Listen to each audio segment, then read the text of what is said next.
Intelligent Ramblings with your host, Bill Lofton. Co-hosted by Gary Glenn and William Howington with help from John Cohn.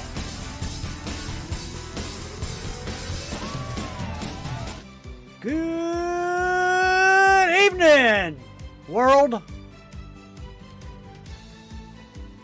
This is Intelligent Ramblings, and I am Bill Lofton. I'm your host with the most we're not sure of, with my co-host, as always, Mr. William Howington and our Gary Glenn. And normally we got John Cohn on here as well, but John is celebrating anniversary number 20. Is that right? That's right. And he is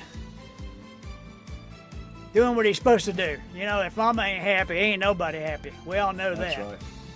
On the beach. Hope On we're the having a beach. good time. Absolutely. And this week's what's going on, I think that Mr. Trump is not real happy with Elon Musk right now. Kill the bill. What's that shit all about? Kill the bill. The Oh, man, bromance is over. The bromance is over, Gary. You are absolutely correct. President Trump and his hitman, Solomon, the Dodge director, whatever you want to call him, except American because he's not. They've had a falling out. What do you think?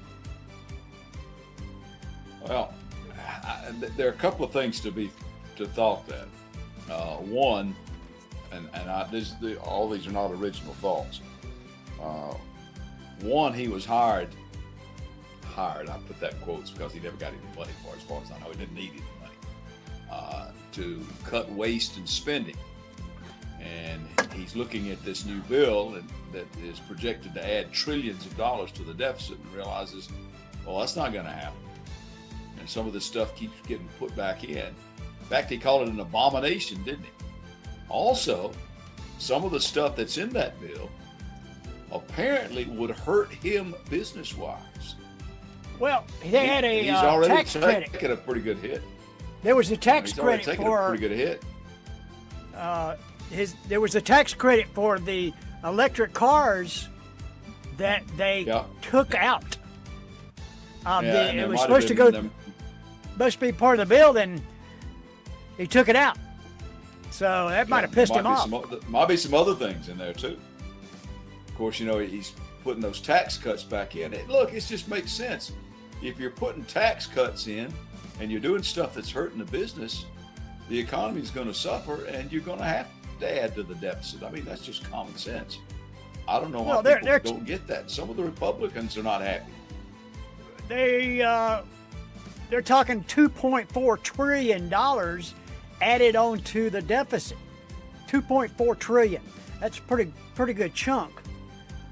And it was an electric car tax credit. I'm sorry, I didn't say that part. It was the electric car tax credit was taken out of the bill. You know what? You know what $2.5 trillion would look like, Bill? What would it look like? Okay, if you get 2.5 football fields, and cover them all, cover that 2.5 football fields with $100 bills stacked 9 feet high. That's what about $2.5 trillion would look like. Chunk of change. Yeah, that's a lot. Yeah, you couldn't count it. You couldn't count it in 100 lifetimes if you counted them one at a time. That's what that would be. So that's a chunk of change. People, we toss these numbers around and they don't seem to mean anything. But when you say 2.5 football fields covered with $100 bills stacked 9 feet high, then you get a look. Yeah, that's a pretty good chunk of change right there. Well, so I mean, that was one of his main. That was one of his main things. Was I'm going to slice the deficit, but no, the deficit's going up. You know, I'm not a Trump fan, no doubt, but I have done what I said I was going to do, and I said that I'm going to sit back and I'm going to watch and I'm going to see what he does. And we've got it all on, well, basically, we got it on our website. All the things that Trump said he was going to do when he was running for president. You go to Intelligent Ramblings, look on the blog page, and you have to go down and find it in the history, but we've got it all in black and white. You know, I'm not saying he's doing a bad job. I'm not saying he's doing a good job. Right now, I'm still at the watching stage and see what happens. I want to give him a chance. And we'll just see how that works out. Mm-hmm. Well, we'll revisit it in a year's time, or a half a year's time now, I guess, by next January. About next January. I think it'd be a good time to revisit. Yeah. There's a lot of fires, like 100 out-of-control fires in Canada. Mm-hmm.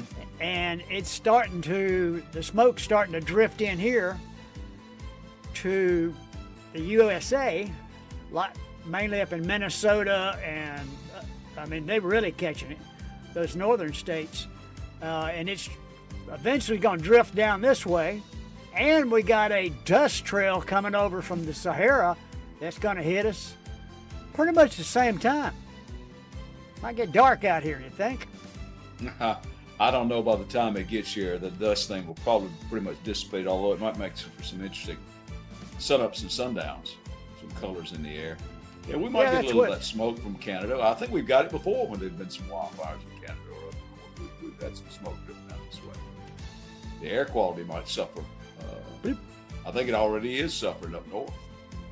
Yeah, I think we just lost William. Yeah, the dust cloud will probably dissipate, but it is interesting. It's all happening at the same time. While I'm on this subject of weather, don't mean to butt in, but I kind of do that on a regular basis, I think. I got a bone to pick with the weatherman in Greenville and in Atlanta. I saw a map on, I was looking online at one of my apps, and one of the TV stations in Atlanta had a map of the state and colored in which ones had tornadoes, it's which ones had tornado warnings, and it was a pretty detailed map. But Stevens County, where I live up in northeast Georgia, butted up against South Carolina. We're that far up. You leave Stevens County at the river, you go into South Carolina. We weren't on the map. It had the outline of Stevens County and all the counties that barrier the South Carolina border. None of us are on there. Hart County, Franklin County, Stevens County, Elbert County.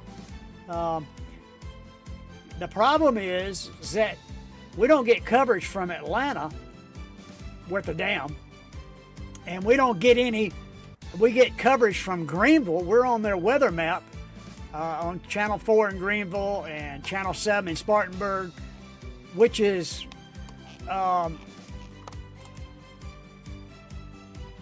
we're covered by them. Every once in a while they'll say something about Toccoa, but for the last 2 or 3 times that we've had severe thunderstorm warnings, they're still watching soap operas in South Carolina.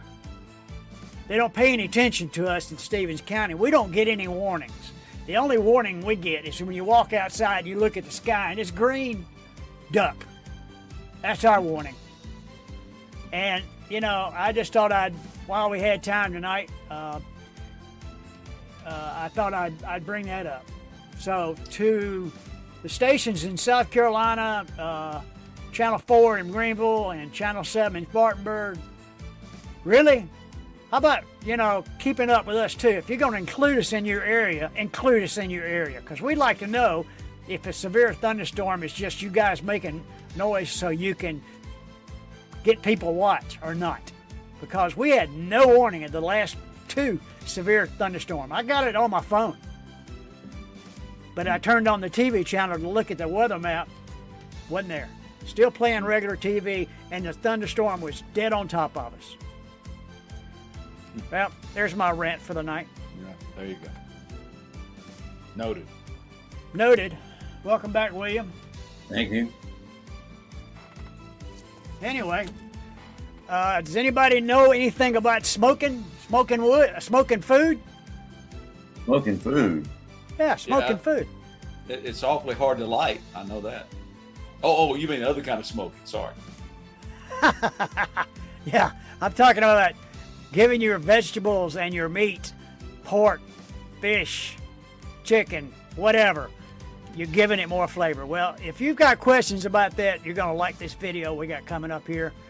And we will have a video of a recipe that I've done for the last, I was in a kitchen for about 31 years. So I've got a lot of recipes. So if you want to see it on a regular basis, come back here on a regular basis. What are you going to say, Gary? What's that? What were you going to say? Oh, I was just going to say, yeah. So, you know what you're doing in the kitchen. There's no question about that. William and I have eaten your food before, and we've always liked it. So, Oh, yeah. well, That's good to know. It's a chef de cuisine, so he knows what he's doing. So pay attention to him.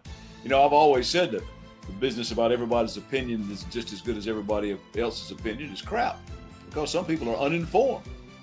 Yep. I don't know anything about nuclear physics, but if you talk to me about weight training or wrestling or literature or something like that, then yeah, I got you. If you want to talk to Billy about cooking, then he's the man. Thank you, sir. I appreciate you saying so. Yep, so And with that, we'll go to Cooking with Bill.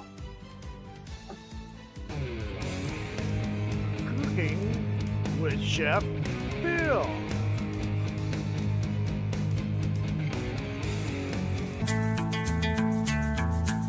What is smoking? Well, it dates back to the Paleolithic period. It enhances the flavor of the food, and it has a minor preservation impact upon the food. We're talking Paleolithic, we're talking caveman. What can I smoke? Well, that's a loaded question. Anything. Pork, fish, beef, poultry, vegetables. What is a brine? Well, it's submerging a cut of meat in salt water, adding flavor, it adds moisture and tenderizes. Generally, you want to brine for about 12 to 24 hours. That one's been brined with apple and rosemary and oranges. What wood should you use to smoke with? Well, there's different varieties of woods, from delicate to strong. Delicate woods, you're talking apple, cherry, pear, peach. Heck, I've even used raspberry wood dried up and thrown in there. Slightly stronger, you want to go to birch. In the middle of the pack, pecan, maple, hickory, oak. You're starting to get some pretty good flavor profiles now. Strong mesquite. Got to be careful of mesquite now. If you're new at this, you want to start with something easier like an apple wood. But with mesquite, it's going to give it a distinct flavor and it's going to get really strong. So you got to be careful with it. How long do I smoke the meat? Well, I keep my temperature at about 250 degrees for about 90 to 95 minutes per pound. And that one says about 215, but it's working its way to 250. Liquid smoke, like you buy in the store, I would not use it in any situation. Why? Because it has hazardous carcinogens. Allergic reactions occur, preservatives, and it ruins the natural flavor of the meat. Let's get smoking. Next week on Cooking with Chef Bill, smoking, part 2, the meat part.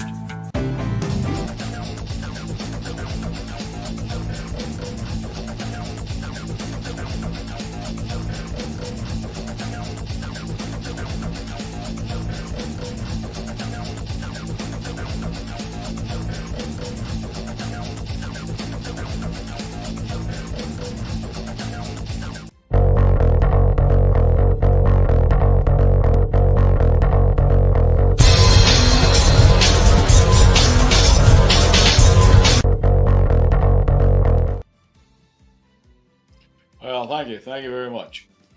Well, I saw this on the internet, so it has to be true, right? I mean, Abraham Lincoln said that. So you see it on the internet, it's got to be true. I saw that on the internet. Anyway, astronomers estimate that the universe could contain up to 1 septillion stars. Now, 1 septillion is 1 followed by 24 zeros. The Milky Way alone, our little galaxy, contains more than 100 billion stars, including our most well-studied star, the Sun, or in classic literature, Sol, S-O-L. Thus the term, everything involving the star, sun, Sol, makes up the solar system. Yeah, that's where you get it. In any event, our star is a nuclear furnace, producing light and heat by a process called nuclear fusion. Fusion. Atoms are smooshed together to form something else. The atoms of hydrogen are fused together to form helium. That's a nuclear reaction. That's how we get our light and heat. Now, the bombs we dropped on Hiroshima and Nagasaki were fission bombs. Atoms are split. Tremendous energy is also released when atoms are split, but even more atoms are fused together. They produce even more energy. Our nuclear power plants that we have now are fission plants because we can control the fission reaction easier than we can control the fusion reaction. Fusion on Earth is hard to come by because we just can't duplicate the conditions that exist in the heart of the star. Our bombs now are thermonuclear bombs, are fusion bombs, and they make the stuff that we dropped on Hiroshima and Nagasaki look like firecrackers. So what I'm telling you is our plants are fission plants, but our bombs are fusion bombs because humans have always been a lot better at blowing things up than we are at putting things together. Always have been. Well, in any event, it takes light from our star, the Sun, which is about 93 million miles away, give or take a few 100,000. It takes it about 8 minutes and 19 seconds to get here. So when you see the Sun, you're actually looking about 8 minutes and 19 seconds into the past because it's taken that long for the light to get here. You're not seeing the Sun the way it is right now. You're seeing the way it was 8 minutes and 19 seconds ago because that's how long it takes the light at 186,282 miles per second. It's taking light about 8 minutes and 19 seconds to travel that distance to get from there to here. In fact, if the Sun were to suddenly go out, we wouldn't know it for 8 minutes and 19 seconds. And then we'd be in the dark. But don't worry, nothing like that's going to happen for a few billion years. In fact, it probably won't even happen that way in any event. So it's kind of like time travel. Yeah, you're looking at 8 minutes and 19 seconds into the past. Cool. Now, the closest star to us, other than the Sun, is in the Centauri system.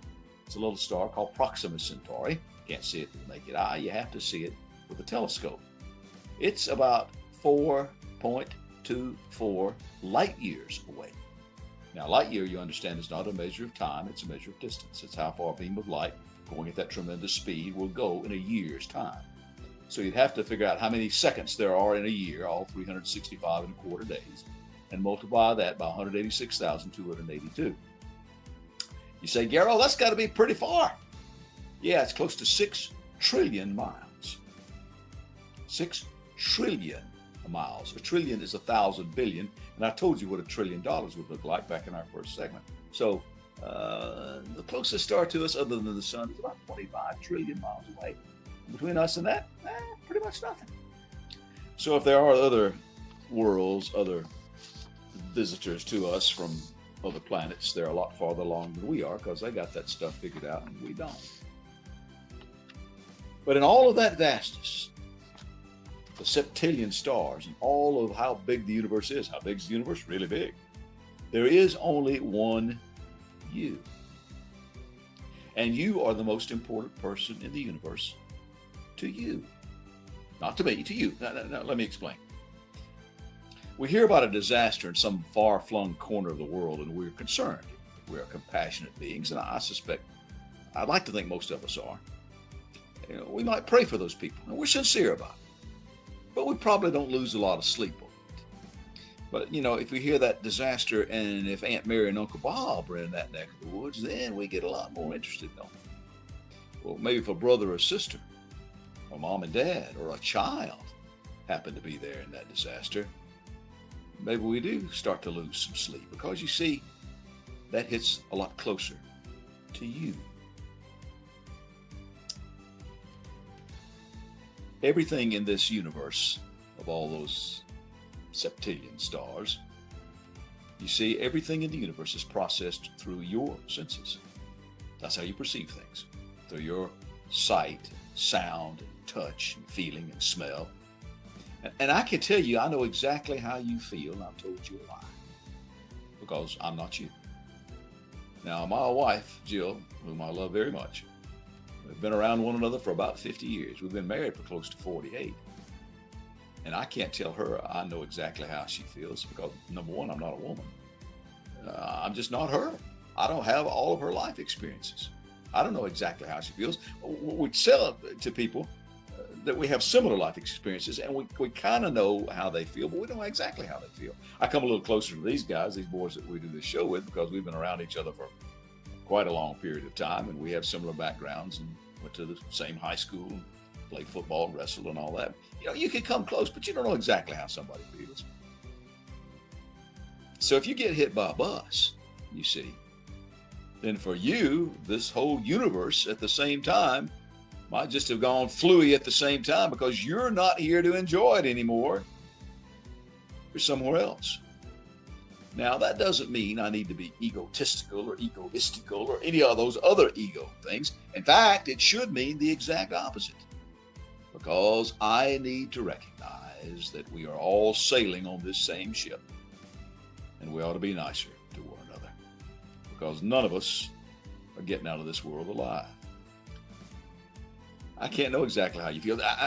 Sometimes I think it might be neat to be able to do that Star Trek Mr. Spock mind meld thing, and really get inside somebody's head and know their innermost thoughts and desires and feelings. Then I have me another think, and I realize that might just be the scariest thing in the world. I can guarantee you don't want to get inside my head. Sometimes even I don't want to be there. But God does, because He's already there. You see, whatever you believe about creation, something breathed into us the breath of life, and we became living souls. Humans are more than an aggregate of tissue ganglions and neurons. We are living souls. We think, we feel, we remember, we love. And everybody else should be given that same opportunity. Living souls. We make our choices. We choose, you see, to whom we listen, and we act accordingly. Sometimes when I look at the news, I see a whole bunch of people that are listening to the wrong person or to the wrong thing. To whom do you listen? That's my time out. Thanks for yours. I'm Gary Glenn. This webcast is brought to you by William Lofton Photography. They can be found at williamlofton.com. Offering event residential portraiture at williamlofton.com.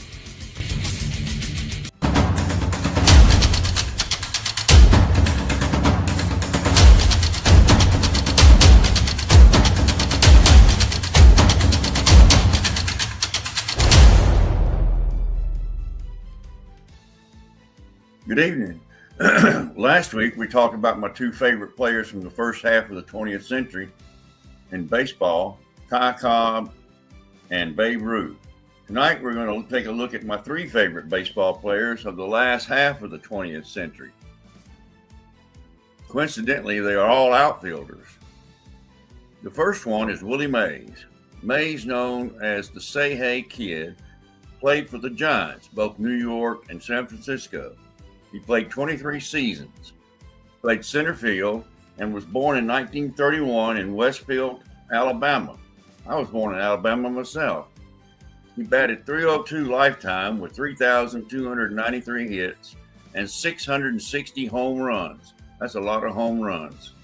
He started his career with the Birmingham Black Barons of the Negro League in 1948 while he was still in high school. The Giants, in 1951, his last year of my senior year, was was the last year of his playing, was 1973. He was a 24-time All-Star and World Series champion in 1954. That's the year Gary was born. He was Rookie of the Year in 1951 and NL MVP in 1954 and 65. 12-time Gold Glove winner, Roberto Clemente Award winner in 1971, National League batting champion in 1954, and 4-time home run leader, 4-time stolen base leader. So he wasn't just a power hitter, he also stole a lot of bases.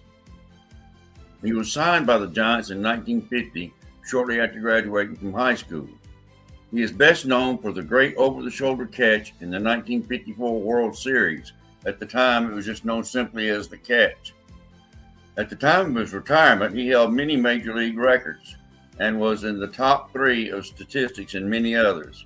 Truly one of the greatest of all time, Mays died on June 18, 2024, at the age of 93. My next player, who was my childhood favorite because their games were on the TV that we had 3 channels of, and the Yankees would be on there. Mickey Mantle, known as the Mick, was born the same year as Willie Mays, 1931, in Spavinaw, Oklahoma. He played his entire career, 1951 to 68, with the New York Yankees. Like Mays, he played primarily in center field. He was a switch hitter and hit .298 with 536 home runs. He was a 20-time All-Star and 7-time World Series champion, 3-time American League MVP, 4-time American League home run leader. In 1955, the year I was born, 1956, the year Billy and John were born, and 1958 and 60. Like Mays, his number 7 jersey is retired. Injuries plagued Mickey Mantle, and it shortened his career. There's no telling what he would have done had he not had that injury problem. His father raised him to be a switch hitter and is the only player to hit 150 home runs from both sides of the plate. He played in 12 World Series.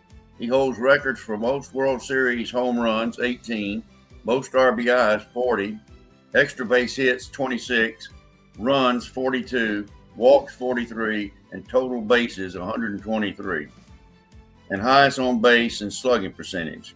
He died in August 13th, 1995 at age 63 due to cirrhosis of the liver. Unfortunately, he was a drinking man, so don't drink if you're an athlete.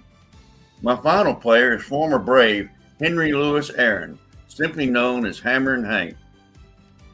Aaron was born in Mobile, Alabama, like another Alabama boy, in 1934. He played 23 seasons for the Milwaukee Braves, Atlanta Braves, finishing his career with the Milwaukee Brewers. At the time of his retirement, he held most of the slugging records, including all-time home runs at 755 in 2007. He hit 24 or more home runs every year from 1955 to 1973, and is one of only 2 players to hit 30 or more home runs in a season at least 15 times. He batted .305 with 3,771 hits, 755 home runs, and 2,297 hits. He was a 25-time All-Star and World Series champion, National League MVP, Gold Glove winner, National League batting champion, 4-time National League home run leader, 4-time RBI leader, and like Mays and Mantle, his number 44 jersey is retired. He held many Major League Baseball records at his retirement. Like Mays and Mantle, he was inducted into the Hall of Fame. He went on to be an executive with the Braves. He died in January of 2023 at 86. I met Aaron and Eddie Matthews at the Little League baseball park I was playing in College Park in 1966. They didn't seem like they were real happy about being there, but he gave me some autographs along with Eddie Matthews. He's been one of my favorites since I think he might be my favorite player, just slightly ahead of the Mickey Mantle. Which one of these is your favorite player? Or do you have another one from the last half of the 20th century? Anyway, this is what I have tonight for sports. Have a good evening. Good night.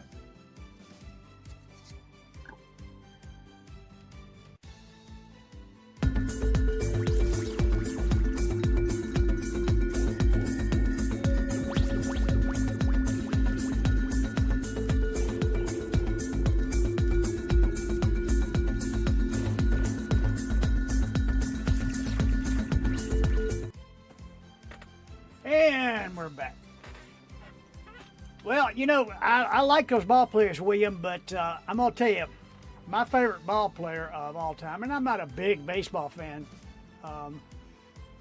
I kept up with the Braves when they were terrible, and I kept up with them when they made that major run for years and years and years and were unbelievably good.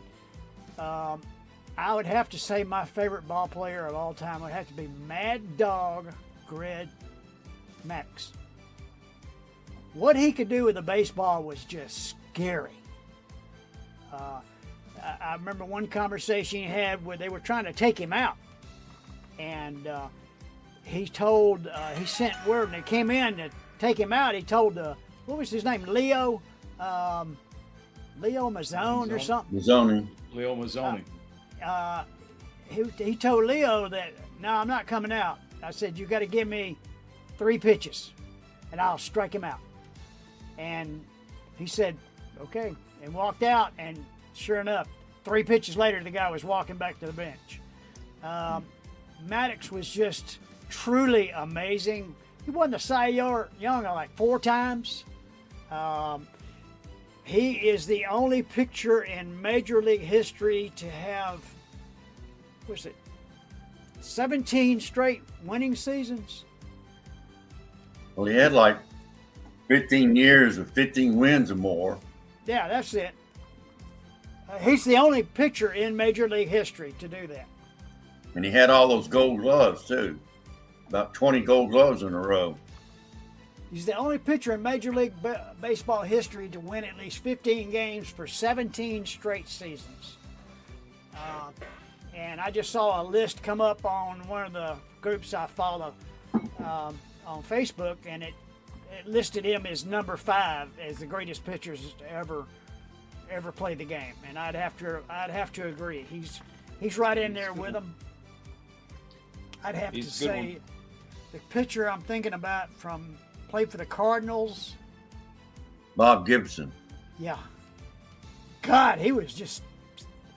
People were scared to come up to bat when Bob Gibson was throwing, because if he threw one and he missed, it might kill you.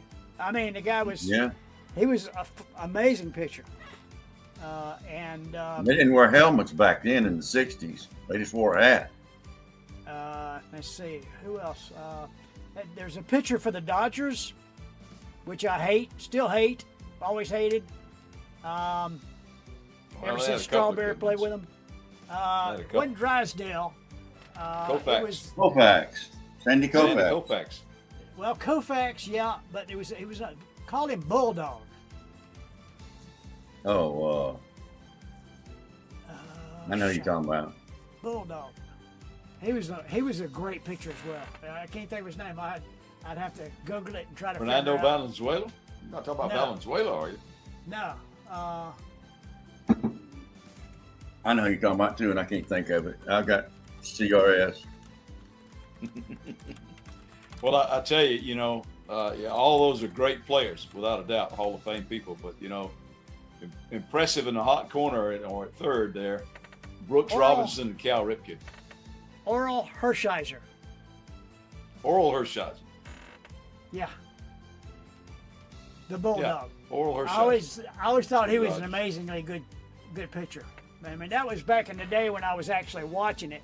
I was in Atlanta, down off of Peachtree Street at a club the first time the Braves beat Pittsburgh for their first National League pennant in years and years and years.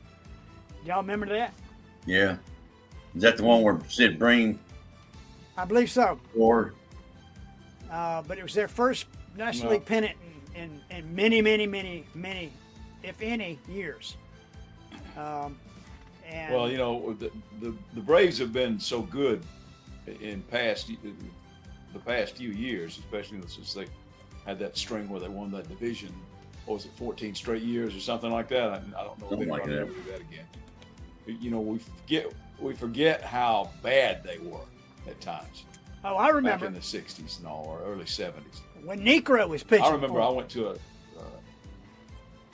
and he still won 300 games, which is amazing. Could you imagine if I Negro had been went to a pitching for Braves somebody game like one the time. Dodgers back then? Yeah, Negro was He good. might have 400 wins.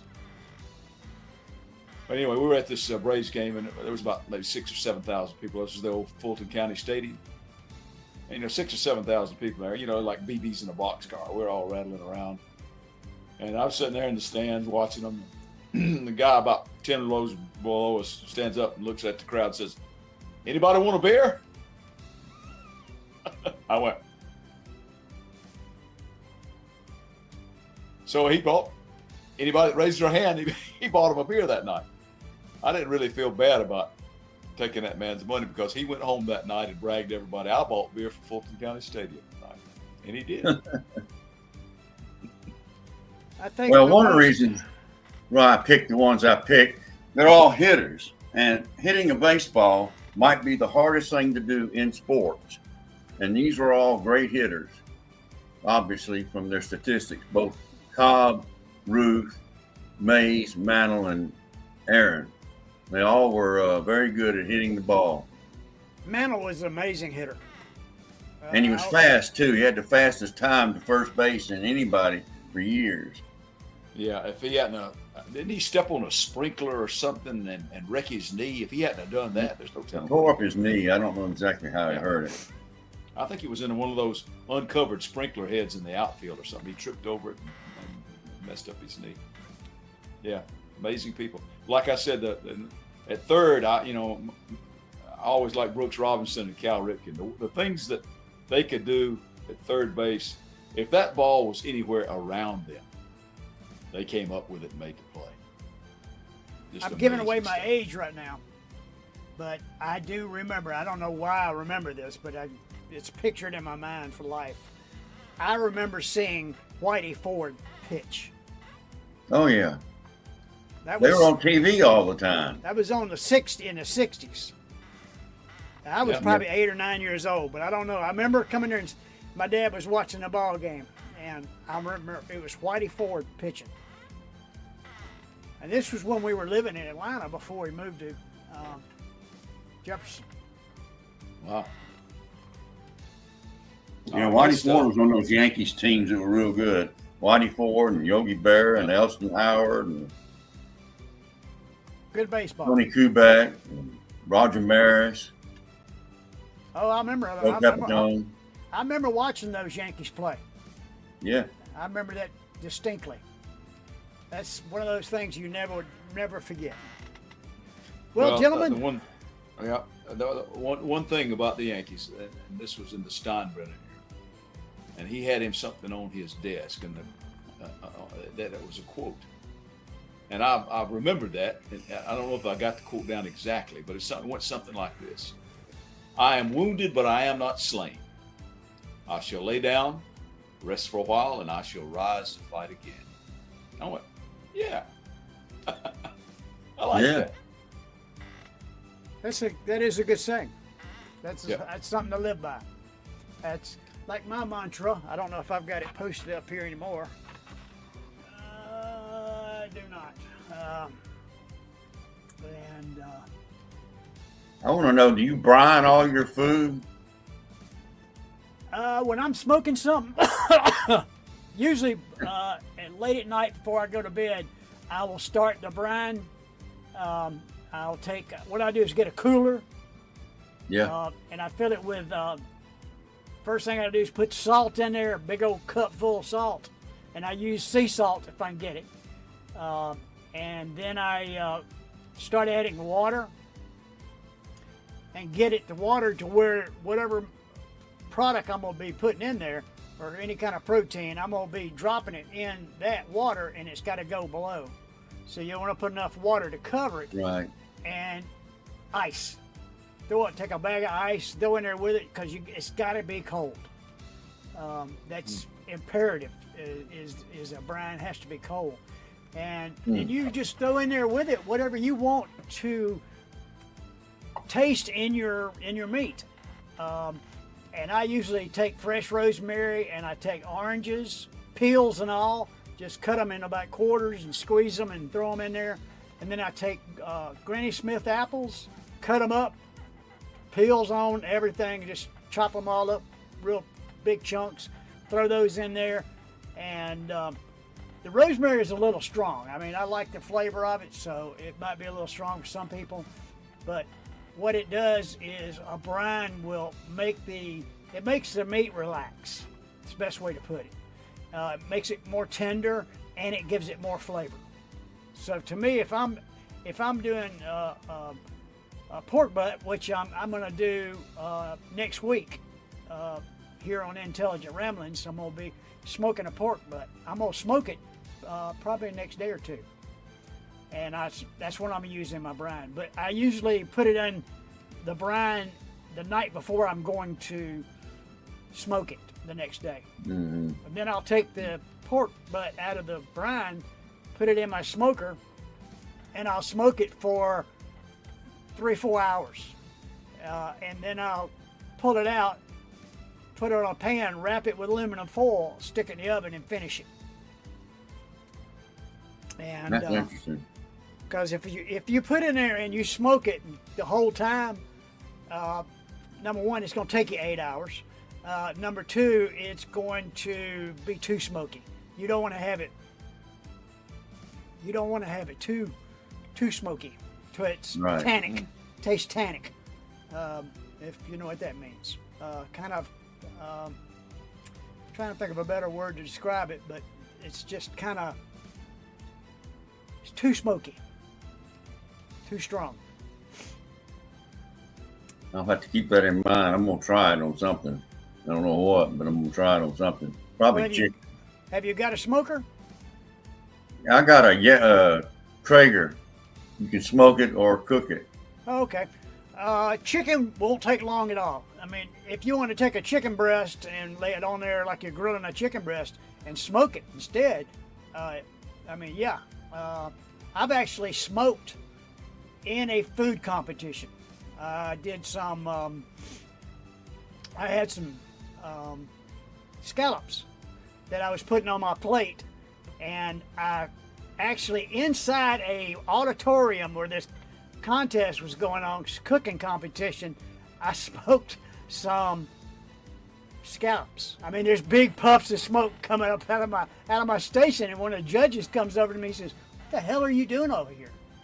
There's smoke going all over the place." I said, "I'm smoking some scallops because I want smoked scallops in my presentation." And he was like, "Really?" And I went, "Really?"